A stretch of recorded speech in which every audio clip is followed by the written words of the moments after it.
The thing I'll say, okay, we can kind of ish start now because I have a little thing to say. Yeah, go for it. Is that the way I was preparing for us talking with David, which you will hear in a little bit, is that I have simply just been paying attention to Italian food TikToks, but only of two people.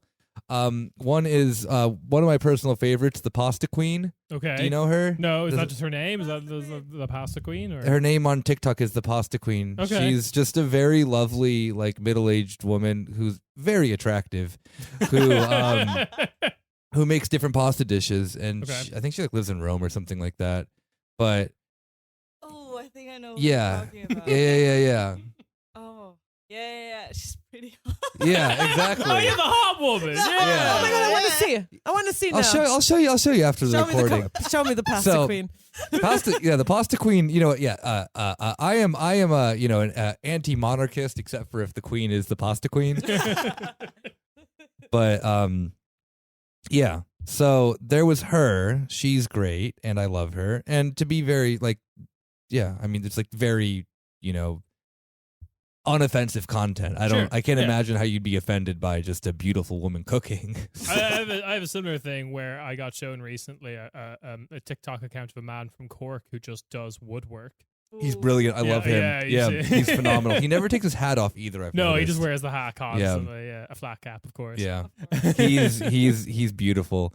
The other one that I've been paying attention to has been the random guy who just makes sandwiches on TikTok. Are they good at least? He's what? Are they good? All right. So this is the thing that's really funny is that what do they taste like? I don't think he hasn't tried them. Yeah, you lick the phone. Yeah, exactly. I'm licking the screen Chinese of my have phone. immense technology. Yeah, big things are happening in TikToks. China. Big things Yeah, happening shout in out to Xi Jinping for my phone. So the sandwiches are incredibly plain, obviously, because people, I think, who have any idea about like actual Italian food is that it actually is quite plain and like it's a focus on good ingredients. The best and the sandwiches are just like he does not give a shit, cuts open a bread, a thing of really crusty good bread, but like fucks up the cut, opens it up. Yeah. Yeah, just throws a shit ton of meat in there, like the Name freshest another Italian bread. Yeah, right now. The freshest cheese, just throws rustico. Exactly. Spar price at Raven. I love how you moved your hands as well. Yeah. That is Italian, right? Just say Rogan broth with hand gestures. Rogan. But so he just lazily cuts open a piece of bread, throws in meat, throws in like some of the freshest cheese, and that's it. There's no other condiments. And the thing that There's some arugula on it. Nothing. Like literally No just greens. no. Okay, fair. I mean, if you think about it, the It's cow good hard cheese and a good salami or some shit. Yeah, exactly. No, it's like always different types of meat and cheeses and but it looks phenomenal. And I mean, no veggies, but you have to imagine at one point in that cow's life, it was eating vegetables of some sort, so that counts, right? Yeah. But the best thing I found is Americans reacting to it. And I normally don't like dragging Americans for being fucking dumb. I mean, I do when it comes to like Europe posting. Because Americans will be like, where's your dryer? How do you dry your clothes, mister? This has been one of the funniest things because Americans don't have the idea of what good ingredients are. They're like, he doesn't have a mustard on his sandwich. That's not a sandwich. And there's been so much Europe posting. I don't know what. Yeah, exactly. What? I mean, what kind of. God, we don't have any astrology people on our show, do we? Do any of us? Nope. No. No. Okay. No one, sorry. Yeah. What I'm tarot mostly. Yeah. I'm more like a. I have a Bionicle themed tarot set, which if doesn't exist, I'm drawing that. It exists now. It exists in Späti canon. But yeah, no, the reactions of Americans have just been like, why are there no condiments? Completely unaware of the fact that like the reason why Americans have big, fat, disgusting sandwiches is because their ingredients suck. Yeah. Which goes back to Kieran saying the fact that he has never had worse food in his life than when he went to the U.S. That's true. Yeah. Mainly because like a lot of the stuff that I was sold about like good American food is stuff that I think Ireland does better, which is beef. Mostly, Okay, like fair. the steakhouses was like the thing I Because was your excited beef is for. running around on fields. Yeah, like no, I've said a million Yeah. times. Yeah. The grass-fed beef as like Yeah. a unique Yeah. selling point in America is the most terrifying dystopian shit I have ever heard. Yeah. Like there is only one other country I respect for raising beef, and that's Argentina. Is the only thing I will hand to the Argentinians. and maybe Messi. It's a bad. Yeah. There's a bad history with that country. I mean, the U.S. doesn't have particularly Sure, the farmer of the beef was like, "Yeah, my name is Juan I wa- Perez von Himmler." Or I was whatever. about to say, come on, they took in a lot of German Yeah. You took in a lot of German refugees. refugees. They're such a humanitarian country. Yeah, Mike Pompeo, my country yearns for freedom. Anyway, yeah, Didn't the Mussolinis end up in Argentina? Like, yeah, Caio was Caio there ends for a up- bit. yeah, okay. Yeah. He has the most normal collection of countries he's lived in. He also lived in the UAE for a bit, is it bad that there are some people in my mom's family who live in Argentina? possibly. Unless In they're your like, mom's family? What? In your mom's family? Yeah. Oh, damn. like literally Yeah, the only. that's a bad sign. The I have only- none. No. Yeah, I'm off the show. The only there's very little good things about like people moving to Argentina. Like even the like Patagonian Welsh community, which I'm like, for anyone who doesn't know, Welsh, the most Welsh spoken outside of Wales is in like 2 or 3 towns in like southern Argentina and No Patagonia. fucking way. Yeah, like they speak Welsh as a living language. It's very impressive, and I was like, oh, that's really cool. And then you go into the history of it. It's just like, yeah, the Argentinian government just wanted more white people to Oh replace my- the natives, so they're like, yeah, Welsh Oh, people, sure, fuck it, you can speak shit. Welsh. Wow. Like, Wow. yeah, so that's fun. Yeah, What a country. right. What is? Yeah. Oh, gosh. I mean, this is a Euro vibes show, but I feel that we're going to end up having to do an episode about Argentina one day. Argentina Just is a like- Euro vibe. Yeah, it is a Euro In a sense, like people are like, oh, the most European country outside of Europe is Canada. No, bullshit. It's No. Argentina Yeah, for because sure. it's so fucked Yeah. up. They have Yeah. whole villages of people speaking German and shit. Like Oh, that. yeah, And yeah, doing, yeah, yeah. doing Even- lederhosen shit. And Even I don't know. Kalinia Dignidad is like a whole episode. Oh, yeah, yeah, But that's That was Chile. Chile. wasn't Yeah, it? yeah. Oh, That's right, Chile. okay. Yeah. Yeah. Chile also has some. It's Ah. very similar. Yeah. All these South American countries. So, Yeah. Yeah, find me a not problematic white population in Latin America. In the New World in general, I guess. Yeah, no, of course, but I mean, like we're very much aware of the crimes of the United States and Canada, Oh yeah, that's a good point. and I guess maybe this is just me being from North America, but yeah, I mean, I think it's a little bit more fun when you look in the sense of the like, I don't know, yeah, there's like a newer, fun, exciting sense of the fact, like, yeah, okay, they had colonialism and stuff like that, but it's like they got like a re-injection of that in the sense that then like, hey, all these people who want to keep doing that in Europe, we're gonna send them over to you. Here's Klaus Barbie. Have fun with him.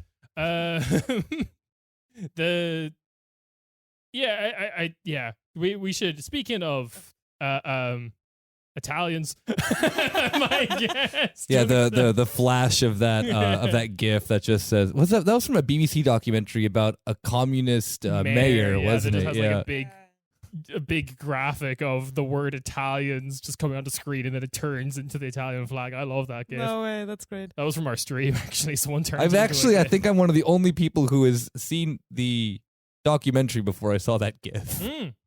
Yeah, you have. Yeah. Yeah, Man of culture. yeah, Man of culture. exactly. I know. I know where every meme originates from. So don't test me, Uma. Wow. Yeah. Yo, you That's single? Wow. Is there a Mrs. Nick?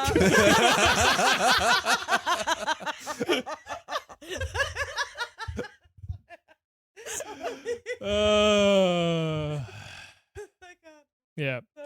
Speaking of traditional family values, Italy. Oh, that was a good one. There we go. Oh. We're now going to cut to our interview with David about what's happening in Italy. Play the tape.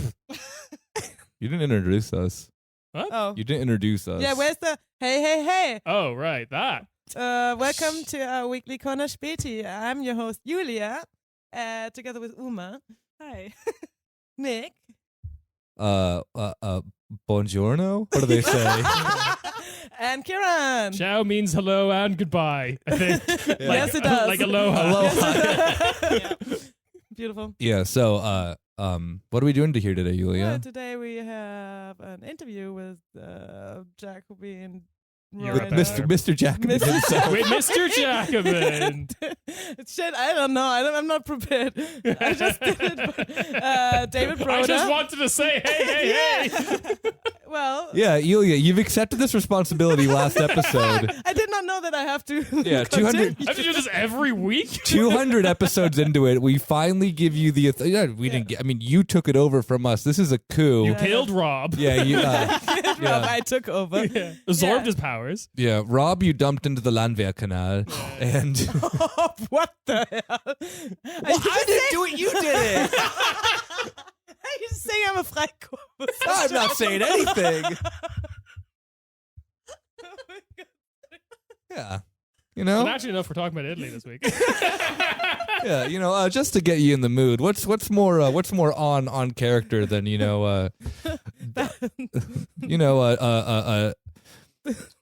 ditching the left in order for a new fascist future. Yes. Oh, there you go. Yeah. We're talking Italy today. We're talking Italy. Yeah. Yeah. Do you want to cut the interview now? I think we can cut to the interview now. Yeah, we can cut to the Yeah. interview now. Yeah, we're cutting to an interview with Jacobin's Europe editor, writer, and historian, David Broder. See, I don't know the description of the people. Yeah, Mr. Jacobin. We're now going to do an interview to David Broder, Yeah. a cool guy I met at a party once.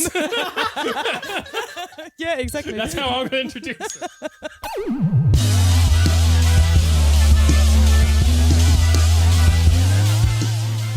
And we're joined by David Broder, the Europe editor at Jacobin. Hello, David. Thank you. Welcome to the podcast. Hello, thanks for having me on. No problem. And naturally, we wanted to have you on to talk about broadly Italy. What's up with that? Why is it? It seems to be in the news. Suddenly, I remember the beginning of last year, us being told that like Draghi was a sign for stability, and then oops.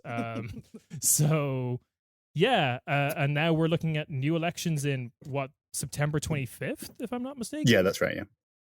Yeah. So, can you explain to us as best you can how this collapsed? How did we get here? Okay. Well, one of the things that was very surprising is that normally Italian political commentary in media is always dominated by this idea of early elections.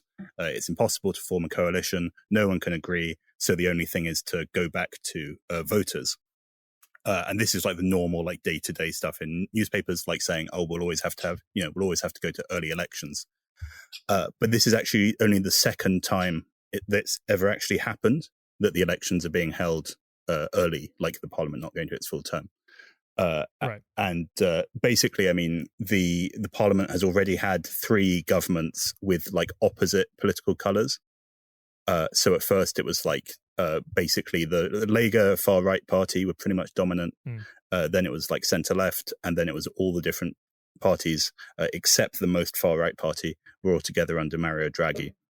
So yeah, I mean, as you said, there was this big acclaim for Draghi when he came in February 2021. This idea he'll save Italy like he saved the Eurozone. Super Mario. Totally did that. Yeah, and just this completely unanimous agreement that this is finally we're getting away from the parties and their petty bickering, and here's this serious figure from outside of the party system who's going to deliver some expert interventions which won't be sort of clouded by politics. And the problem with technocrat. Yeah, exactly. And So, and the problem is that has been the formula that we've seen in Italy again and again and again over the last 30 years. I think his was the fourth government with a technocrat, but also even the ones that like 5-star movement and stuff, like a lot of the idea was kind of the same, like, put an end to ideology and politics, and we'll just have these like figures who are just like going to be good administrators and honest, and then they'll make everything okay again. And once again, that hasn't happened.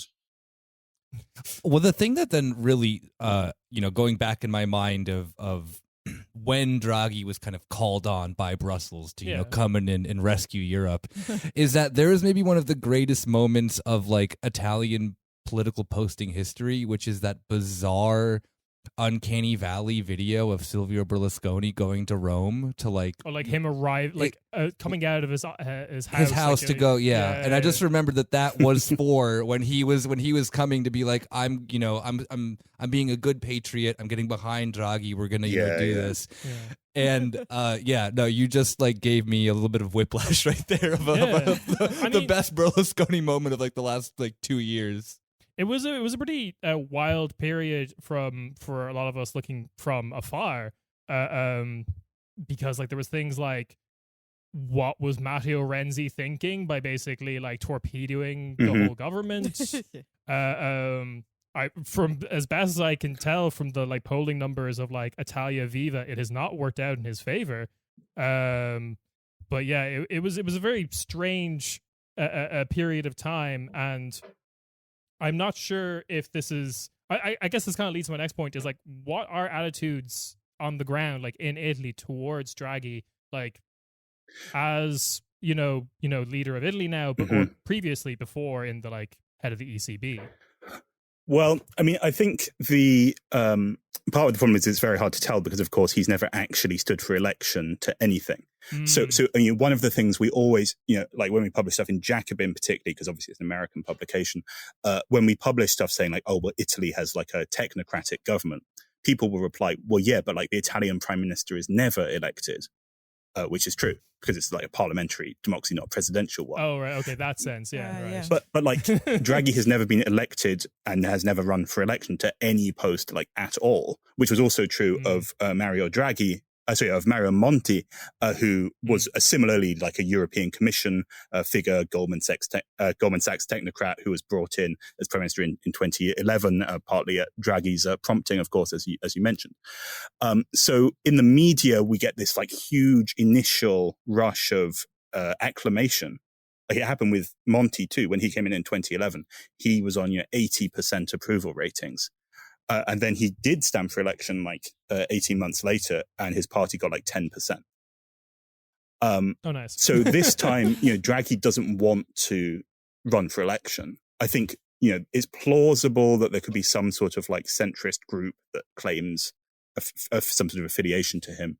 But I mean, in fact, even the Democrats, the sort of historic centre-left party, they're basically saying, Draghi's government was our own. We wanted to continue with the agenda, and the irresponsible populists of 5-star or whatever like brought it down. So I think like Draghi doesn't need to run for election because if there's just another like gridlocked parliament with no majority, then he can easily be called on again.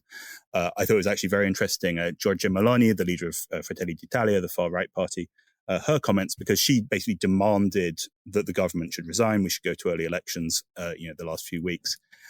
And then the day after Draghi did resign, in fact, the same evening, she was on TG2 Post, like a TV chat show. And she said basically like, well, the only way to understand what Draghi is doing is that he knows better than us how screwed the economy is. So he's thinking, well, I can step aside. Everything will go to shit in autumn with the energy crisis and stuff. Then he can come back a few months later on and say, oh, this would never have happened if I hadn't gone, if I hadn't been ousted. So I felt she was like very much getting in her excuses early there, considering that she's quite likely to lead the next government. Sure. Oh, hell yeah. Wow.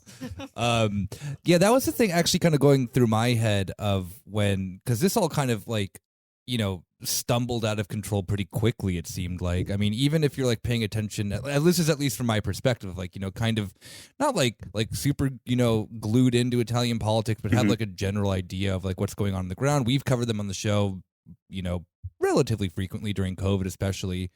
Mm.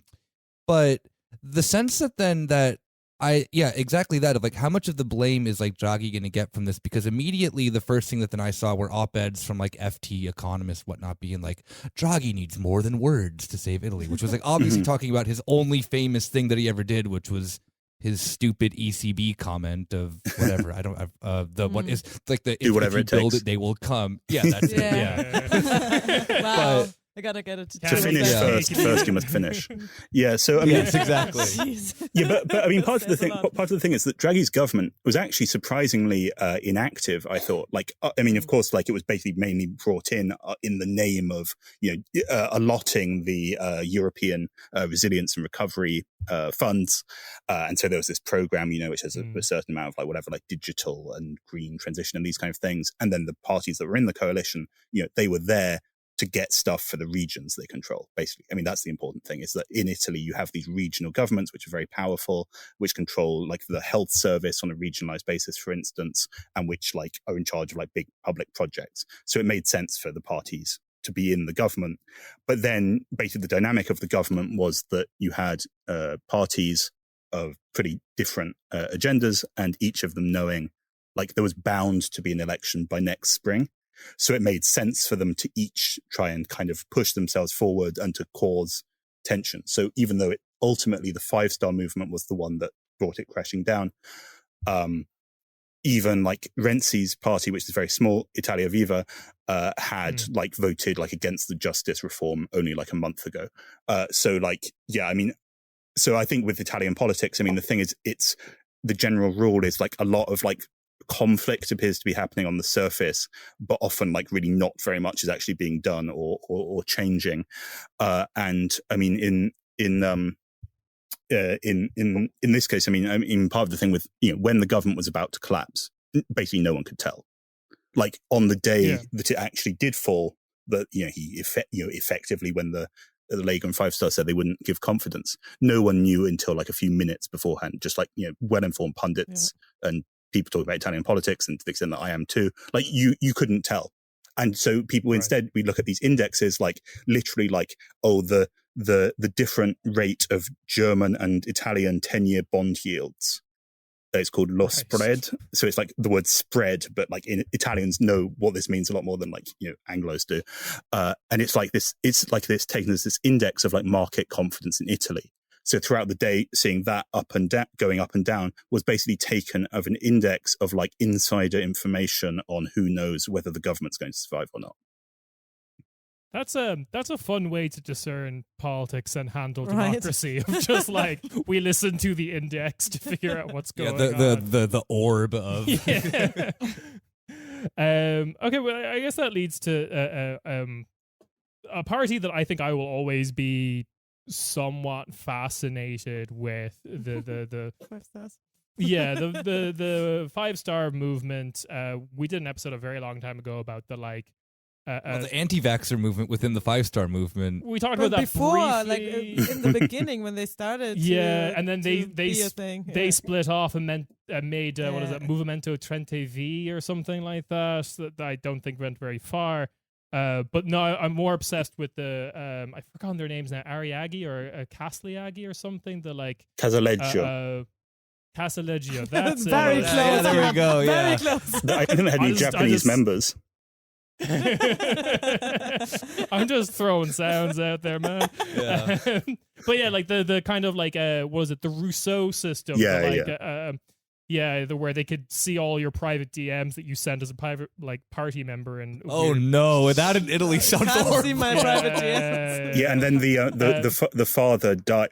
Gian Roberto Casaleggio died, who was the he like owned the internal democratic like voting system. Then he died, and then his son took it over, and then he like split and like tried to steal all the names and data.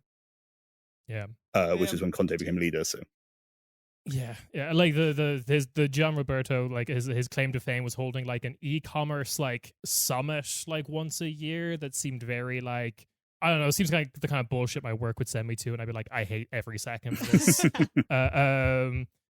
But But anyway, yeah, so I'm kind of curious about Five Star Movement, and I think the thing I'm most curious about is probably the more recent development, which is the fact that like their leader is now Conte, the former Prime Minister of Italy, who was, while Prime Minister, very, very popular, but him becoming leader of the Five Star Movement has not, transferred that popularity to them. And I'm wondering if you could elucidate on that, or like talk to me about like what's happening there. Well, I think in fairness to Conte, I mean, of course, the first government he led, formed in June 2018, was Five Star and Lega. So in that government, the whole tone was very dominated by the Lega. Like, even though Five Star had like a third of the seats in Parliament and the Lega had like 1/6, like the Lega really set the tone. And even Conte on like kind of immigration and stuff, he basically tacked along with Salvini. But you see, I think Conte, who, of course, before he became prime minister, well, I say of course, but yeah, in Italy. So like, before he'd become prime minister, he was like totally unknown, famously, like people like to say, or journalists like to say, he didn't have a Wikipedia page before he became prime minister. Because, of course, when there's some public figure you've not heard of and you're a journalist, the best place to look for information is Wikipedia. Please don't put us on blast of how we research for this show. Thank you. Oh, I was looking at his Wiki Feet page. I don't know. Oh, yeah, the Wiki Feet page. Yeah. Go on. Yeah. So then he. Yeah. So I think the thing is, Conte wasn't that popular during the first government. The moment when he became popular was when Salvini blew up the Five Star Lega government in summer 2019, trying to force early elections. And then Conte formed the separate government with the Democrats. So it's like this like center-left thing, including Five Star. So like by that point, Five Stars, and at the time, Conte wasn't a Five Star member. He was just the prime minister. Oh, he'd been prime minister with that party with two opposite coalition partners while not being in it. So by that point, Five Star had already basically lost about half of its vote, because Five Star, most of its voters come from the left, or did in the first, in its first iteration. Like, it had very strong support among unemployed people in southern Italy, among white collar workers. So I mean, I'm not saying it was. There was a fair amount of like PD voters who were disillusioned with the PD also like moved to Five Star Movement, right? Yeah, for sure. Initially. Yeah, definitely. And I think like at first, I mean, I'm not saying it was, I mean, in fact, it wasn't at all a party of like, it wasn't like an anti-austerity party or something like that. But then I'd say like the dissatisfaction with the Democrats kind of is somehow driven by the fact that they're, perpetually in government and implementing austerity and including with like centre-right allies. So Five Star was always a very like politically odd and eclectic thing. And then basically like its first year or so in government with the Lega went very badly because it just became an appendage to a far-right party. And then I think Conte did give it some more identity. He was kind of seen as a kind of like quite like affable guy who, was sort of centre-left in his kind of sentiments. The second Conte government with the Democrats, by way of example, had as an economic advisor Mariana Mazzucato, the like kind of like Keynesian economist who was also like an advisor. The Economist? Yeah. Oh, okay, yeah. So weird. So like it didn't. So, I mean, I don't want to like overstate her real influence on the government. And, one good question, whether she thought she was influential in the government compared to like what the ministers thought. But like, yeah, I mean, like it, and also it did stuff like, there was this famous thing a few years ago. I think it was in, you'll forgive me, I think it was in 2019. There was a bridge collapse in Genoa, which killed like 40 people. Oh yeah, definitely. Yeah. And that was like very much blamed on the the private company who owned it, which is owned by like the Benettons, the family of the clothes company, and which used to own a Formula One team and so on. Right. No, wait, what? Like Benetton wait, they own a bridge that collapsed? Yeah. They own like a huge amount of motorways in throughout this Italy. country's not real. Autostrade per l'Italia. It was just like a trial or some shit starting about. Are the Benetton ads on the roads? Is there like a synchronizing, like a synergy of the industries? All of the lanes are different colors. Oh, hell yeah! That's a very 80s reference, though, isn't it? Because there's not actually included in their logo anymore. Anyway, but the point is that so it's like basically in response to that, the Conte government like it like kind of part nationalized the motorway concession, which was seen as to have led to the disaster. But this produced a lot of people like Renzi, people like Carlo Cottarelli, who's an economist kind of in the Renzi world, or Carlo Calenda, who had been Renzi's finance minister and saw himself as a kind of older, chubbier Emmanuel Macron. These kind of like very hawkish neoliberal, but nominally centre-left people, they started saying, well, Conte he's making Italy into Venezuela. And like, this is like big state spending, wildly overstated claims. So, that's the claim. You roll that claim out whenever you don't like. Whenever anyone spends any money on anything. Yeah, it's Venezuela. You want to rebuild the bridge that collapsed. That's Who are you? Who are you, Nicolas Maduro? That's what happens in Spain as well. Absolutely. Well, Nicky Maduro wouldn't be able to drive his bus unless they put the bridge back together, so it makes sense. That's right, exactly. Oh God, I'm still stuck on the fact of trying to imagine what would Italian Macron look like. But go on. I know. If the question is like, why was he popular and why is he now not? I mean, I think he is popular among us. He is popular among a small group. Like he has stopped the 5-star movement. So basically, so when he was kicked out as prime minister, basically because they brought Draghi in, that was the moment that he joined the five-star movement and became a leader, including with some conflict with Beppe Grillo, who, like, if you know the British comedian Jim Davidson, is kind of like the Italian equivalent of that kind of. I always thought he looked like Billy Connolly, but yeah, fair enough. God. Yeah. So perfect response. Thank you. So Conte became the leader, and then he has I would say he has stemmed its decline in the sense that it was already at 14 or 15%, and it's probably still at 11% like a year and a half on. So he's not done ever so badly, but the problem is that in the government he was basically fighting to defend, under the Draghi government, some of the things that 5-star had brought in that the other parties didn't like. Particularly, there's this thing called reddito di cittadinanza, which literally means citizen's income, but which really is like a conditional job seekers allowance.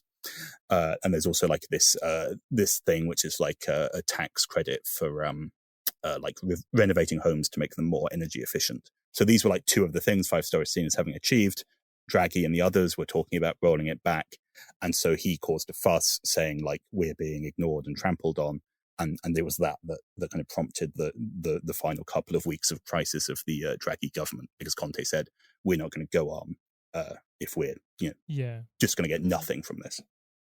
So I guess to summarize then the answer to this question would be more Conte did kind of transfer his popularity to 5-star movement, because you're saying without Conte, 5-star movement would probably be further down the polls now. Yeah, for sure. I mean, I'm not saying he's. Of course, overall, it's a party very much on the way down, because it's lost its initial energy and sort of patina of being sort of outsiderish and new and modern. And as I expect, if we go on to talk about the Lega, and even if we talk about the Fratelli d'Italia, there's this. It's quite common in Italian politics for there to be a huge bubble of support for something, which then very quickly deflates, and them not really leaving any political traces. So the 5-star movement has split a lot and has a lot of internal conflict among its historic leaders, and currently it's on its way to becoming a very junior partner of the so-called centre-left coalition. Right, and I guess that does lead me to PD then, because I'm kind of curious. Is there anything that they're offering this election or currently? I guess I'm not sure if electoral season has really started per se, but are they offering anything other than we are not the right wing? No, I mean, one of the remarkable things is that to be honest, the election was basically called on Thursday, my New York Times article came out on Friday, and the first couple of days afterwards, most people were talking about that. I mean, like if you believe the Italian press, then basically, like, you know, Silvio Berlusconi read my article and then decided that Giorgia Meloni shouldn't be prime minister because she'll scare the Americans. Oh damn! What? So, and there's a lot of this kind of, you know, flex Yeah, king. he's an instrument of my will now.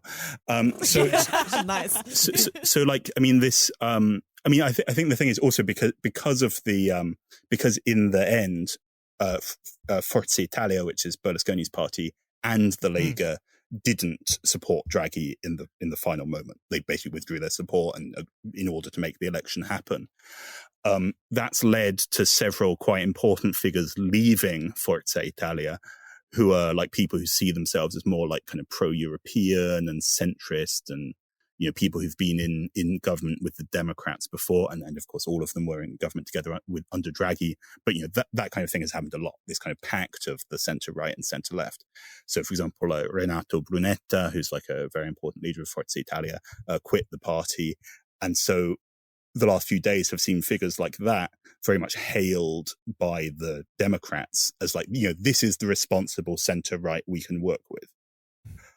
So really, I think they're trying to create a split between the kind of unacceptable and extremist right, and then instead those who they basically agree with on most key issues and who they're just a bit more socially liberal than. Right. Yeah. So, and at the same time, yes. So just the other thing is that also because of the way the government fell apart, the Democrats are very much going on the idea that, like, you know, the Draghi government was working, the irresponsible right have thrown us into chaos. And so they are trying to make, you know, they're very strongly identifying themselves with Draghi. And it's something we've seen the Democrats do a lot before, even since the party's formation in 2007-8, which is to use these central bankers, these unelected figures, as like the key ministerial roles in order to help portray the party itself as like the party of Italian institutions. So I think like they may include some left-wing figures within their candidates, but broadly, I mean, I don't see them at all deviating from the path of the previous government. Fair enough. Speaking of previous governments, to, you know, very seamlessly transition. One of the things that this is all kind of reminding me of is the rise of Lega back in, I guess, 2018. And as you said earlier, when talking about a five-star movement, like, while they were the biggest party in parliament and in government, like, Salvini was playing them like a balalaika. As like interior minister from 2018 to 2019, he was calling the shots. He was taking a lot of media attention, and interior ministry is like the ministry any of these kind of parties like want whenever they go into coalition. He got what he wanted there. So I'm kind of curious. This will lead us into our conversation about Fratelli d'Italia, but how is this different from what we saw in 2018 with Salvini and Lega? Have we not been here before? Yeah, that's kind of my question, I guess. Well, the thing is with both cases actually is that both of them have like already been through a process of becoming significant parties and then declining. So already in the 1990s, both the Lega and the MSI, as you know, Fratelli d'Italia is basically the party that in the 90s was called MSI. It was the old neo-fascist party. So in the 90s, Berlusconi brought both of them into government with him as junior allies. And then they declined. But then, you know, these are parties which, like, unlike Five Star Movement, they built up, you know, or, you know, they had like, you know, tens or say low hundreds of thousands of members. They have like local branches. You know, they have a real party with its own like culture and politics, which is able to like survive temporary setbacks in a way which I think MSI had had a ground movement as well, kind of like somewhat similar to like Golden Dawn and Greece. They were actually doing things on the street. Are you talking about Casa Pound? No, MSI. Oh, okay. Movimento Sociale Italiano. Oh, okay, because there was also that group as well. Yeah. The Pound House. Yeah, I mean, Italian fascists are like Trotskyists. There's like a million groups. And some of them are in the Labour Party, or in this case, Fratelli d'Italia. But like, so yeah. I mean, like, so I mean, but I think the difference. So I think it's in 2018-19, what basically happened is under Salvini's leadership, the Lega, which had previously been a party restricted to northern Italy, only in the so it had basically in the north it had these historic heartlands where it controlled the regional governments, but it was always a junior partner to Berlusconi. In the 2018 elections, it overtook Berlusconi for the first time. Then over the next year or so, it hoovered up a lot of Berlusconi's votes and therefore reached like 30%. But it was always a bit based on nothing, like because it never really built organization in southern Italy. So then it still had the past of viewing southern Italy as a bunch of like lazy oafs that were dragging down the whole country, right? That was kind of for sure. Lord's platform, yeah. So they stopped talking about that and became a more all-Italian nationalist party. But firstly, Five Star was quite strong in the south anyway, so which kind of limited its potential space for growth, I think, for a new party. But really, what I'm saying is like the Lega was a party that built up a historic mass party created in the late 80s and early 90s. So in the north, it had those kind of structures. Then Salvini's media profile and social media allowed it to have a bubble of support. But then when he was out of government again, it like fell away very quickly.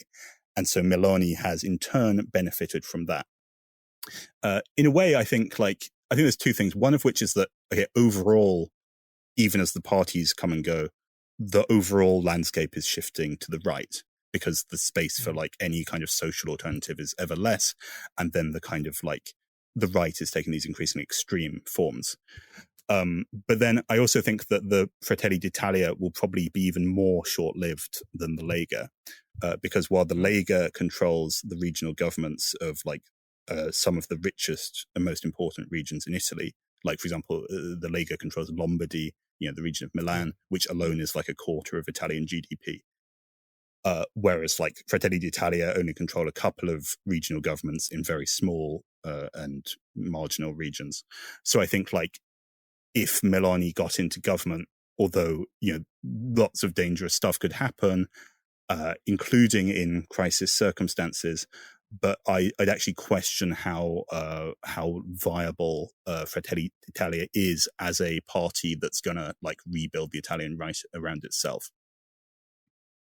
Okay, so yeah, there's kind of a musical chairs kind of system going on here, because I have been paying attention to like aggregate polls like as best I can, and it did basically seem like the rise of Fratelli d'Italia was like pretty much 1-for-1 with the fall of La Lega. Yes, indeed. Yeah. So I think it's true. Right-wing voters are shifting. I mean, there are some differences in who votes for which right-wing party, but yeah, I mean, I think like I don't exactly, I'm slightly unwilling to say it's just a bubble of support, because I think it also has a long way to go. But I think there's also lots of things you can look at in Fratelli d'Italia and see that there's quite a gap between their real like strength in depth and their real like presence in Italian society, and then the current like wave of popularity which they're enjoying, which to me seems somewhat superficial. Sure. And I guess moving on to them, the kind of like, the topic of today, the topic everyone's talking about, which is this party, Fratelli d'Italia. I mean, I've heard you describe them as, you did have, as you say, the New York Times piece, kind of describe them as a post-fascist, and I'm kind of curious what that means exactly, or like, how does this differ from, I wasn't really, I was a kid for when this happened, but the rise of Berlusconi was kind of viewed as this like insane thing that happened. Mm-hmm. I'm kind of curious, and now he's like considered, Italy's Merkel, basically, like the center right. Wow. Yeah. So I'm kind of curious what like Fratelli d'Italia is like. What would a Fratelli d'Italia government look like? Mm-hmm. Yeah, I mean, I think the thing with Berlusconi, I mean, the obvious parallel, I mean, of course, like I myself have made the parallel of Berlusconi and Trump, but you could even say that the real parallel is like Berlusconi and George W. Bush, in the sense that there's, at the time he was seen as like uniquely awful and fascist, but now has actually become, as you said, like rehabilitated, as the good old right wing, which isn't like terrifying and fascist. But Hmm. I think like in fact He's our sex pest for Italy, for a greater Italy. I still think the funniest thing is that my mom has voted for Berlusconi multiple times. No way. Wow. Simply, yeah. I don't know why. He's Italian. Yeah. Yes, everyone running for Italian government's Italian. No. You can. They're all secret Greeks. This is the real. Yeah. Italian. Okay. True. Yeah. I think she No, made her we're onto choice because something. she was a true patriot. Yeah. Yeah. No. Exactly. Yeah.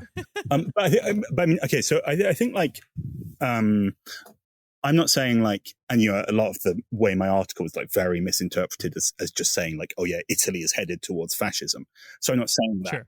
It's like, in fact, I think precisely the reason why Fratelli d'Italia is interesting is because it actually is the old fascist party, but changing with the times. Like all of its leaders, a very large majority of its main leaders come from the history of the MSI, which is the party created by neo-fascists in 1946. And it's very much determines its identity and indeed its separateness from, like, say, the Lega or Forza Italia. Maybe the voters move around a lot, but like the cadres, the structures, the ideas of the party are inherited.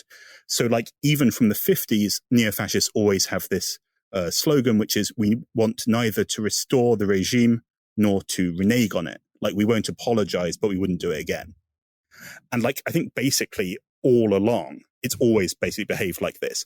And like, but I think the difference now is it's very unwilling to talk about fascism at all, but it does want to talk a lot about communists.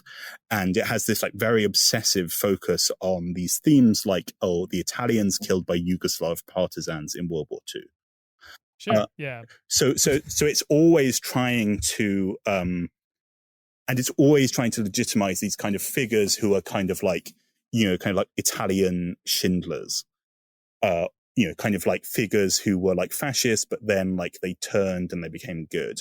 And then they use that to, so who's to say that all fascists were criminals? Yeah, como se dice Graf Stauffenberg, whatever the hell his name Well, is. yeah, exactly. And so there was this, and also they always say it's just irrelevant, just something the left brings up to throw mud on them. They're exactly like Vox. Yeah.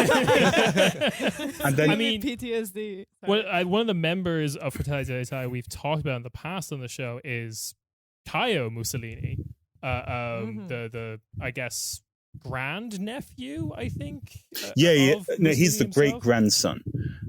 Great grandson, right? Yeah, but also the one of the granddaughters, Rachele, who is Alessandra's half sister, is Right. she actually came first in the local council elections in Rome like last year, Oh yeah, I know that. Yeah. and then her That- son plays for no.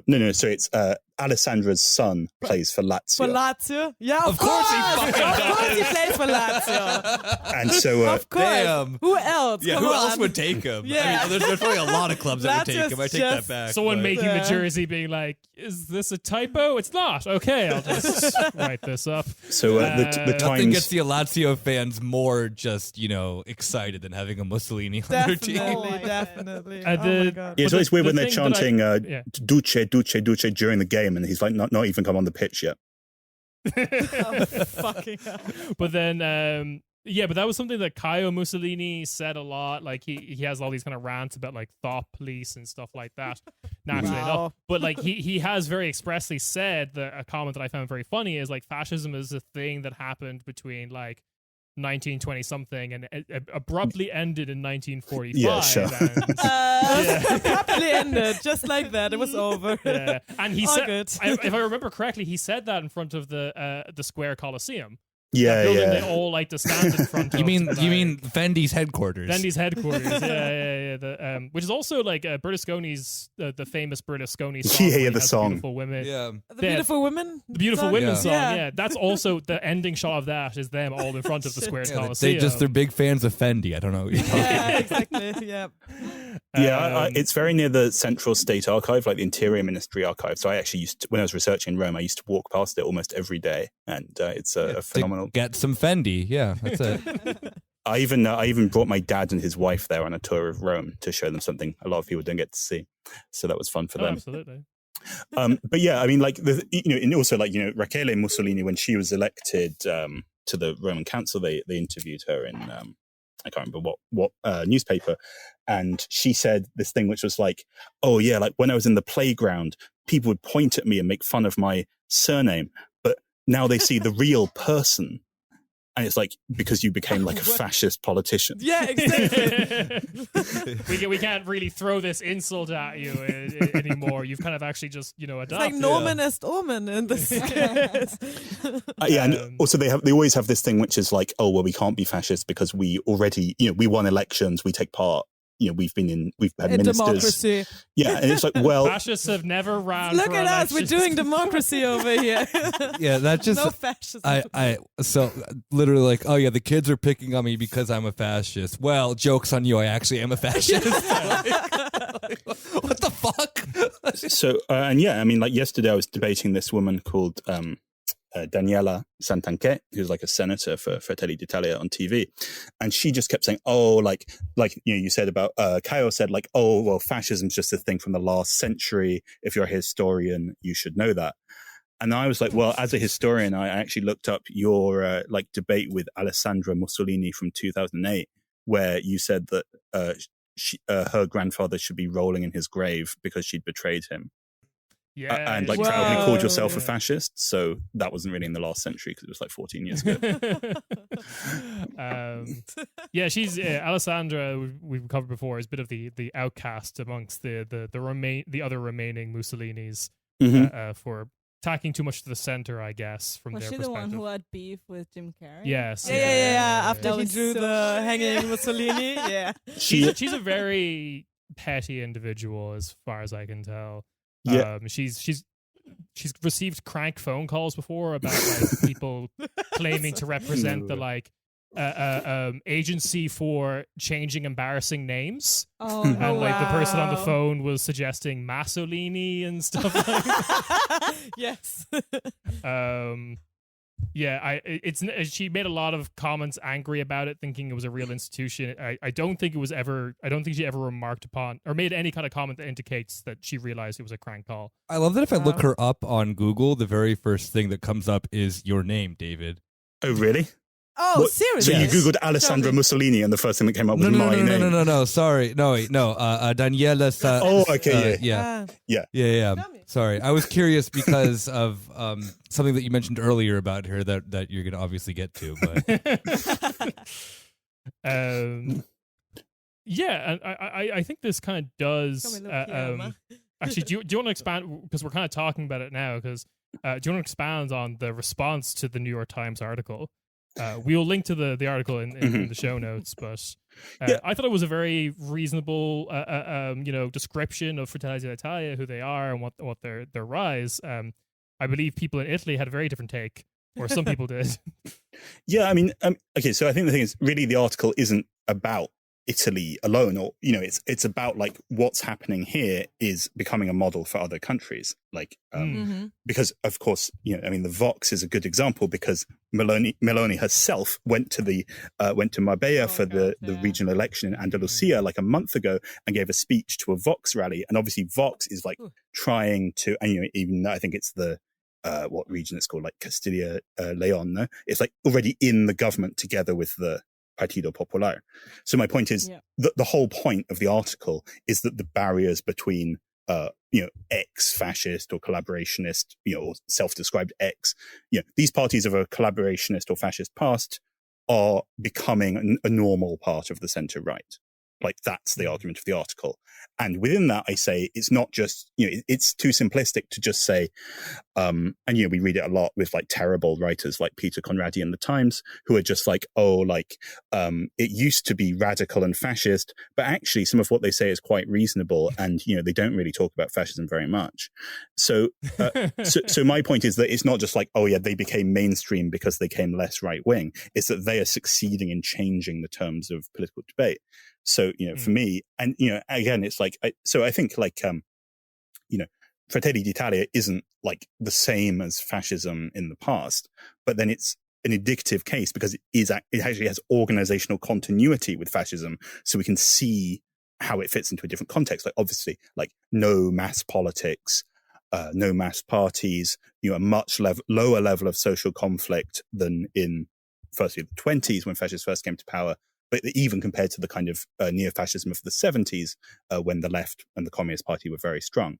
So what we see with Fratelli d'Italia now is like a party with a fascist past and an identity drawn from that, but which also doesn't have like the same kind of, it doesn't interact with the left in the same way because the left like basically doesn't exist. So like, my point was basically like Fratelli d'Italia has adopted all of these positions of like being basically okay with the European Union, as indeed is Vox, as indeed is Rassemblement National, having this Atlanticist foreign policy, being like super for Ukraine, or this kind of thing, being for NATO, as indeed the party has been since the 50s. And basically what it's done is it's replaced a explicitly fascist identity with like a very aggressively anti-communist and anti-Muslim one, which though, is not just like, oh yeah, they have a poster of Mussolini in their bedroom. It's like they advocate like, or they talk about like great replacement theory, which I think really is the pretty much like definitional of whether you're a fascist or not.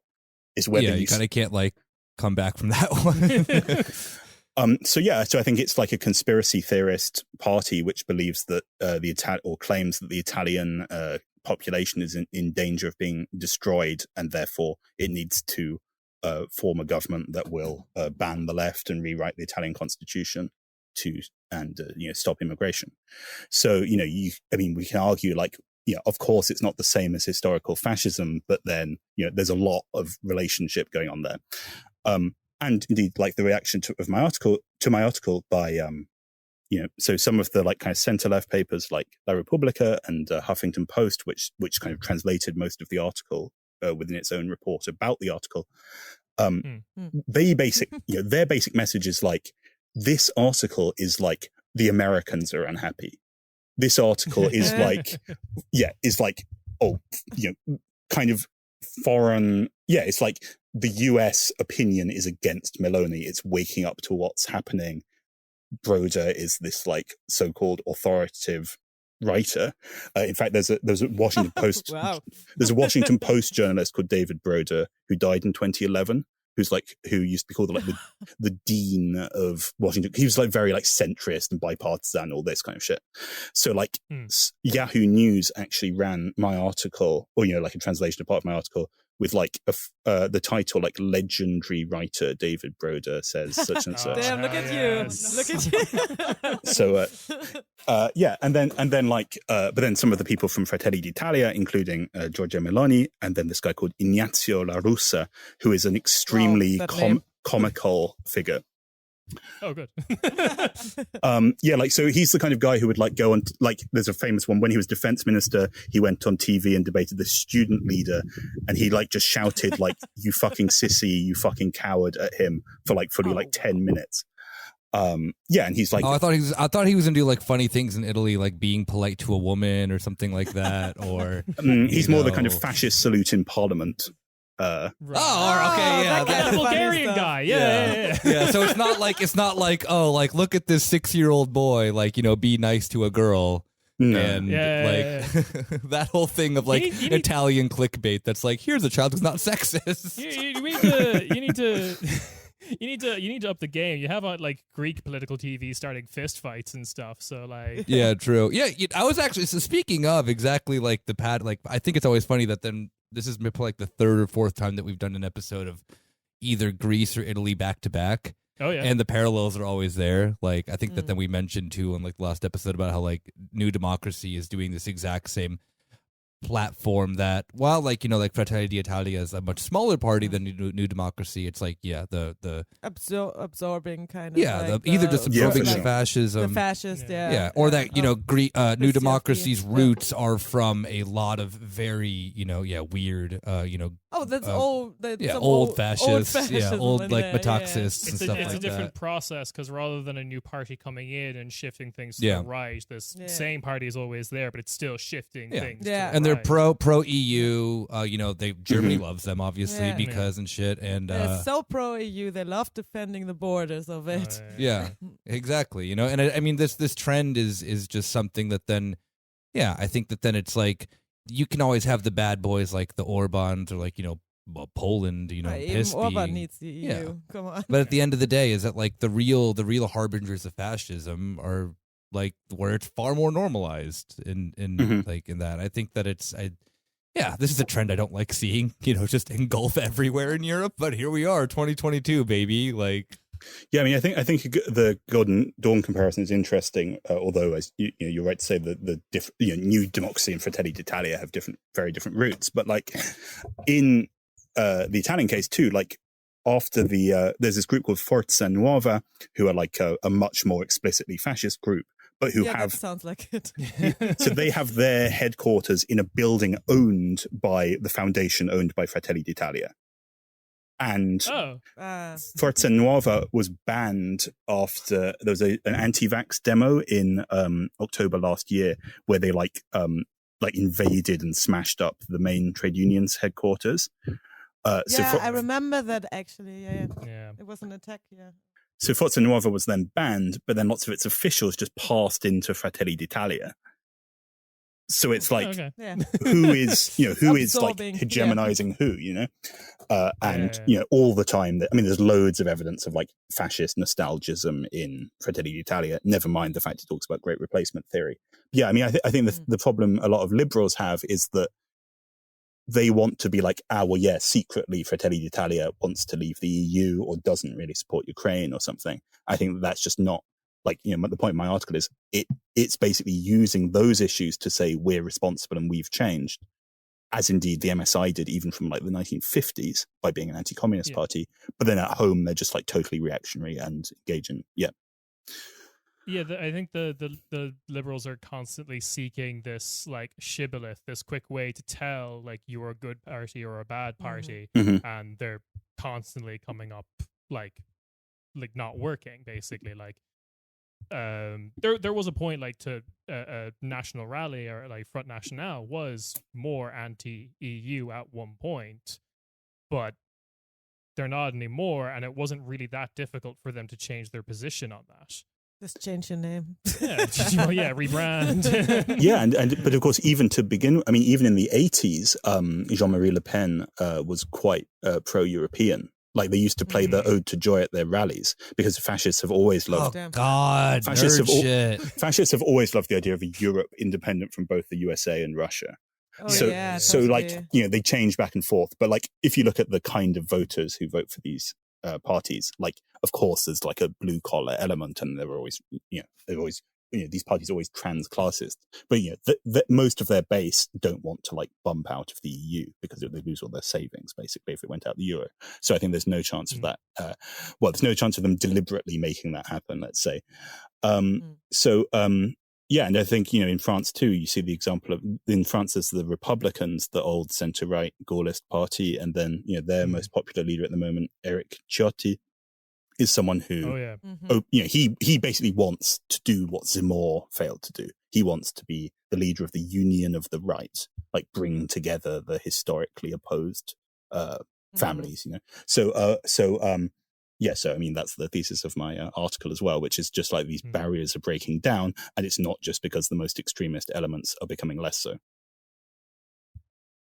Right, and I'm getting very conscious of time, so I just want to turn the mic to you and say, is there anything you want to end on? Is there anything that you feel like we haven't covered that you feel is important for our listeners to understand about what Italy's going through at the moment? Or who should I vote for? Yeah, who should we vote for? Yeah, Italy. Nick's got a vote, so what's going on there? Well, it depends if you want to back the go along with the bandwagon. You just vote for Fratelli d'Italia. Who are the equivalent of the New York Yankees of Italian politics, baby? I mean the situation on the left is like very miserable. I mean, there's this like small there's these centre left parties called like the Greens and Sinistra Italiana, who are like very soft left, like more. But even the so-called Sinistra Italiana, Italian left, are more like Greens than like parties like Die Linke or France Insoumise or something.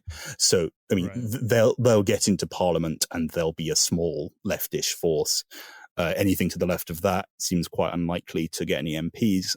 There'll be an alliance led by the Luigi De Magistris, who was mayor of Naples, with some of the kind of like what remains of Rifondazione Comunista and Potere Popolo and so on. So, you could vote for them, but I would say, I don't know. But it seems to me they're unlikely to qualify for I don't Parliament. vote in Italian elections, even though I can. You I can. do. Yeah, I can. I And got another letter for you. yeah, thank you. Yeah, I know it's too late now. I think it's fine. But- I've accepted that. Then I'll never make a good decision in this country if I were to vote. Yeah, I mean, I think it's the situation's very hopeless. I mean, what I'd say though is I kind of think like if Fratelli d'Italia did become the leading force in a government of it currently looks in the polls like the parties of the right added together have a majority, assuming they do indeed run an alliance. There's some tensions between them because the others aren't very happy to have Meloni as the one leader. Also because already in the polls, Fratelli d'Italia is more than Lega plus Forza Italia combined. So those other right-wing parties are more conscious that maybe that's not the best thing for them. And maybe Forza Italia, which is hemorrhaging officials at the moment, might, if the result is ambiguous, there's a good chance that they'll go in with the centre left. And even if Meloni does become prime minister, I mean, if we think of the energy crisis and stuff like that, the inflationary crisis and so on, I think it's quite easy that the coalition behind her could start to crack up. It's not inevitable that she'll win or that it will last. If Fratelli d'Italia did as well as it currently looks, they're going to be scoring 25% of the vote in an election with 60% turnout. So it's not like they're representing the huge majority. Really is what I'm saying. So I think there's also a good chance that we'll get some sort of centrist technocratic fudge, which then probably will allow Fratelli d'Italia to continue growing. So so the options are all bad, but I think Fratelli d'Italia is a very troubling thought. And with that, David, thank you very much for coming on the podcast. Is there anywhere people can find you if they want more David Broder in their lives? I'm not sure I'd advise them of that. But I mean, my Twitter is Broderly, like my surname and LY. So follow me there. And I write for Jacobin, of course, so I'll probably be doing a lot more about Italy for them. Fair enough. Cool. We will link to that all in the description. And yeah, thanks again for coming on. No, thanks for having me.